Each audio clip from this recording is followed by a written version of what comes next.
Stomach 40 is located on the midpoint of your lower leg.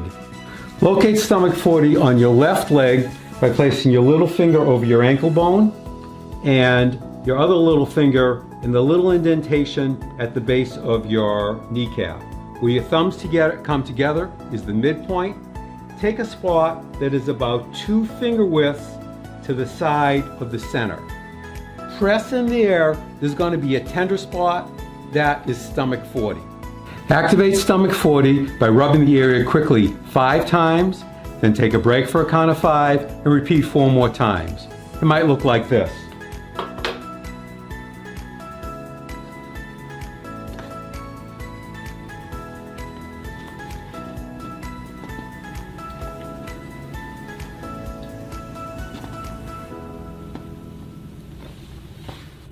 Next, find stomach 40 on your other leg and repeat.